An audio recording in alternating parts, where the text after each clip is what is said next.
Hey, Dad. Yeah, what's up, kiddo? How much do you think all these guns are worth? Dude, you don't ask questions like that. Especially if your mom's around.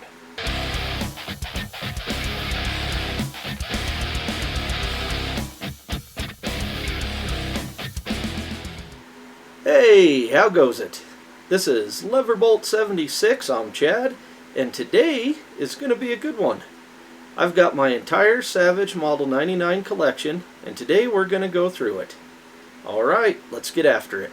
A couple weeks ago, one of the subscribers to this channel, goes by the name of Rabid Beaver, commented that he would like to see all of my Model 99s that are usually in the case behind me rolled out at one time. So today that's what we're going to do. Okay, well let's get started with these. We'll go through them in chronological order of date of manufacture. This one is a 22 high power, is manufactured in 1912, and this is a model 1899H. It's got the 20-inch barrel, and it is a takedown. And the way these takedowns work, you have to have the lever open, pull on this little lever on the fore end, and you can pull that out. There's a little square notch inside there. You can put it on that mount. There's an arrow on the barrel, tells you which way to turn it. Now, these older ones, the 1899s, just had half threads on there, if you can see that. So they were just a quarter turn,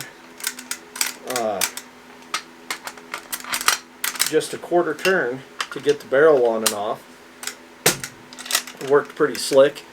And also, all of these older ones, they had this nice little decock function on them where as you're closing the lever, you squeeze the trigger, gently pull the lever closed and release the trigger, and it's not cocked.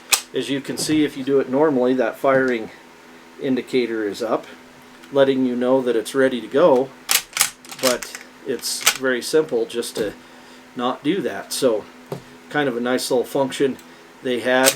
And then they have the lever safeties. Almost all of these that I go through will have that, but with that safety on, the lever is froze, you can't move it, and the trigger will not pull as well. So nice little function they had there. And then all of them have that counter, that Savage counter on it. So anyway, 22 high power, manufactured in 1912. So I know right now some of you out there are probably thinking to yourselves, man, Chad, you're pretty smart. Nope, I'm not. Well, how do you know so much about all these rifles? All the little details, the dates. You must at least have a good memory. No, I don't. I can't even remember what I ate for breakfast half the time. In fact, I have to write most things down on a list just to get through the day. See? I had to write that down right here. I even had to write down, show them the list. I have a horrible memory. Then how do you know so much about all of these rifles? What gets me through these videos is this little book right here. The Savage 99 Pocket Reference, written by Rory Reynoldson. So just to be clear, I'm not selling this book for Rory.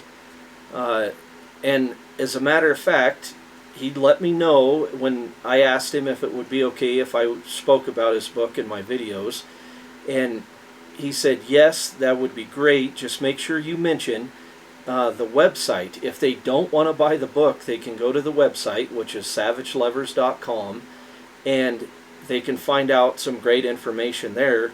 Without the book, there's a tab in there. You can input your serial number, and it'll spit out a date for you.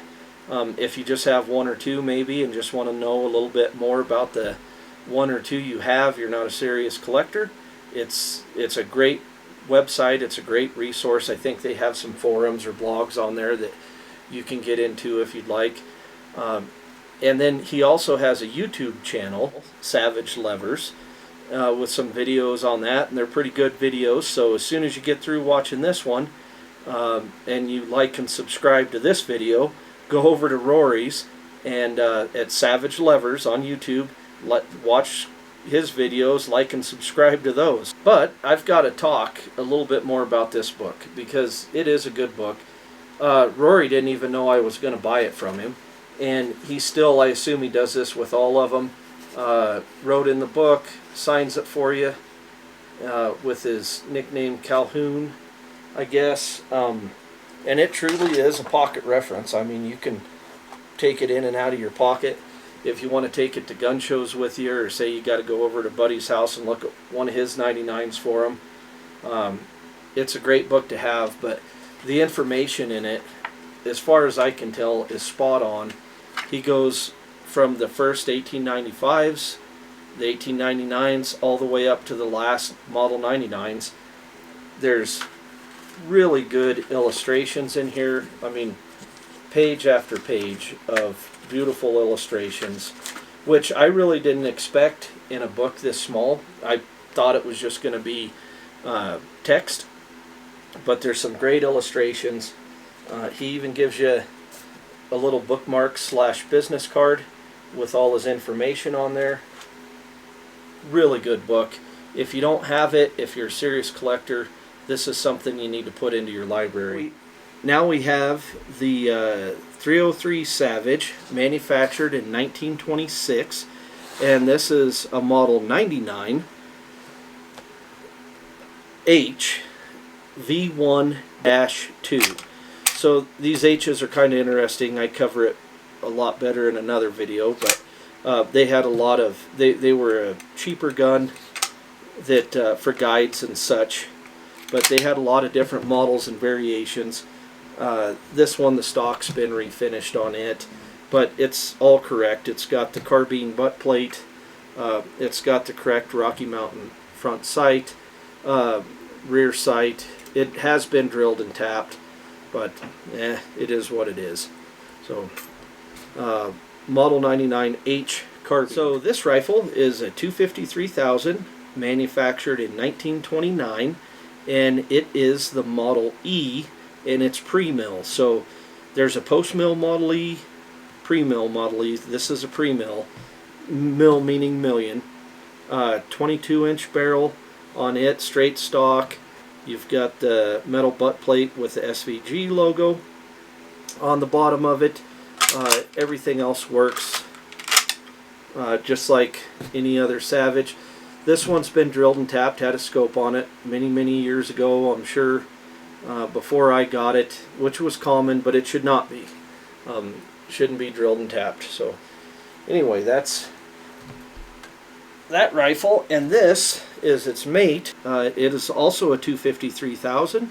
It's Model 99F, and it was manufactured in 1929 as well, with the 22-inch barrel, straight stock, metal butt plate with the SVG on the back. The only difference with this one is it is a takedown, which you can tell by that little lever there. Outside of that, it is virtually identical to the last one. This one is one of my favorites. It's a 300 Savage, manufactured in 1948, and it has the 24-inch barrel on it, metal butt plate again, but there's no SVG logo on this one. They quit doing that. And it's also got the pistol grip stock on it with the hand checkering on around the pistol grip and the forend. So this is a pretty good gun. I like this one. Something else unique about it, it was made it kind of a split period and with the serial number on it, but they were just getting into the lever boss codes. And this one has like a strange asterisk. It looks like a clover leaf on it. And it was before they started putting the lever boss codes on there. So I've always thought that was unique. Anyway, this is a pretty good old gun. I like it. And it's a Model EG. Okay, so this is one of the more rare rifles I have. This is a Model 99F, and it was manufactured in 1948. F on this one means featherweight. So they just drilled a little bit more out of the stock, put a thinner barrel on them, tried to make them as light as they could. So, and that gold trigger that it has on it's usually a pretty good giveaway for the featherweight part. But pistol grip stock, 22-inch barrels, factory sling swivels, and this one has a barrel boss on the end of it there for that sling swivel, which I think is kind of nice. I've never seen that before. At least I don't have one that other than this one that has that. But this one, great shape. You've got the jeweling on the bolt there. Pretty good gun. Okay, so this rifle is a 1967 Model 99F, and I like that it was manufactured in the same year as that 284. They're both Fs, both manufactured in the same year. I get a kick out of that. But this one, there are a few differences to it aside from the chambering. It's got this big barrel boss down here. Again, they made that thin barrel for the featherweight, and they kind of beefed it up where that rear sight would be if you weren't using a scope. It's got that flip up sight, but these ones are getting late enough. They all have the tang safety.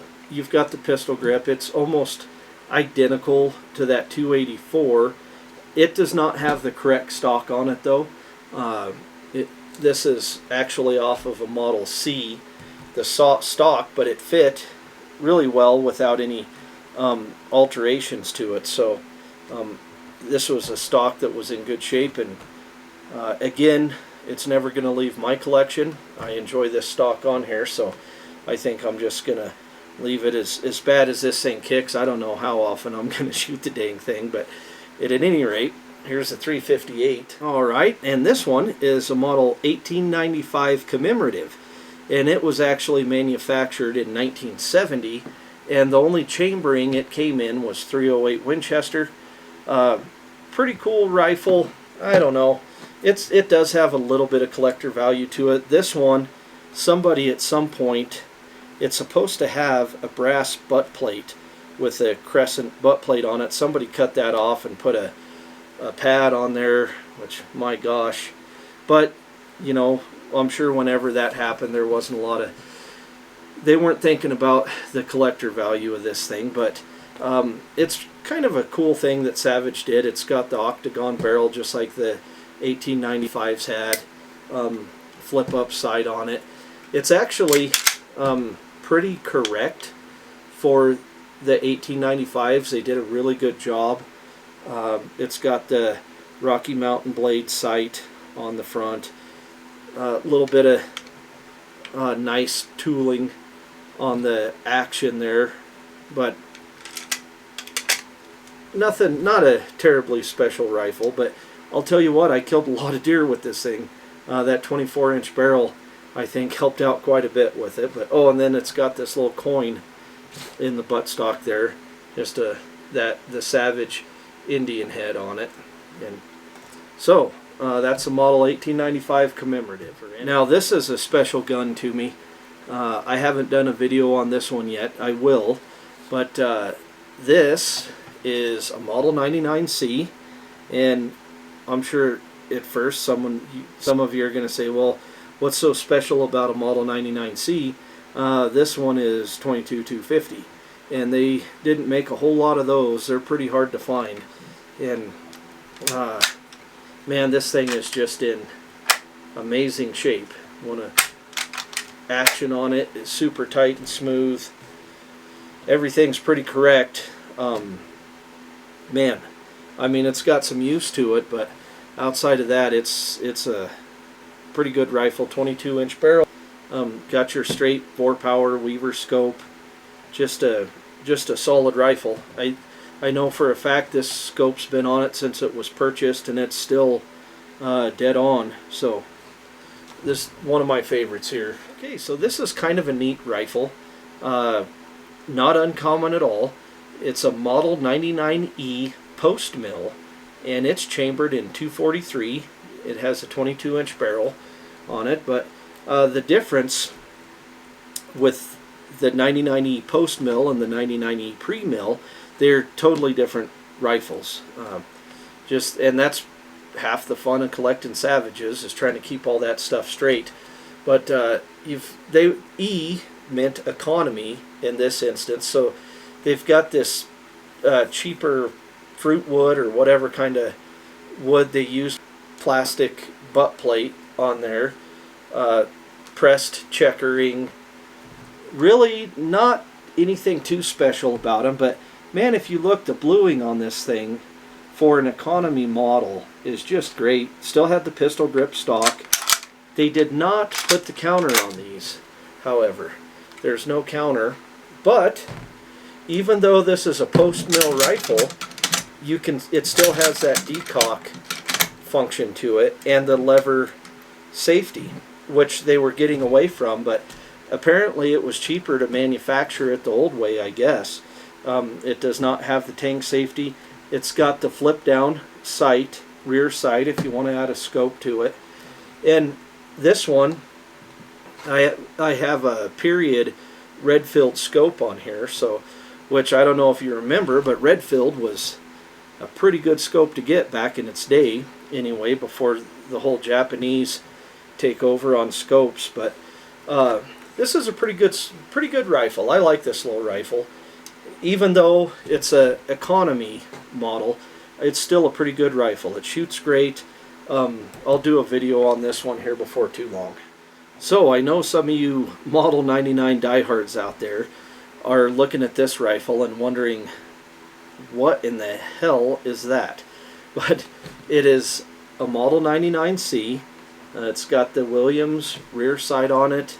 You've got the detachable magazine. Pistol grip stock on it. But what's the deal with the stock? So, what I did with this rifle is, as everybody's always wondering and wanting and wishing that Savage would continue manufacture, bring back the Model 99, I decided I would do it myself. So this is actually a Boyd stock. It's a laminate stock, but it has that textured look, and I felt like it kind of looked like the newer synthetic stocks. So this is, I guess, my thought on possibly, if Savage were to bring the Model 99 back, what it would possibly look like. A modern Model 99. And don't worry, I saved the stock. Everything's there. I can pull this Boyd stock off and put the original back on it if I want to. But I just did this for fun, more or less. I figured if they do bring it back, it's going to be more like the 99C, I would imagine. It's got one of the limb saver recoil pads on it, so it's nice and comfortable like the newer rifles are. Leupold scope, dressed up just a little bit more than your average Savage. So at any rate, that is my collection, and hopefully it continues to grow from here. I hope you like the video. Please subscribe and like if you did. We'll see you on the next one, especially if your mom's around, because they're worth a lot of money. It's a grown-up joke. See, because girls spend a lot of money. No, because they can't know how much money you spend on guns. Oh, it's a joke. But girls do spend a lot of money. Yeah, it's true.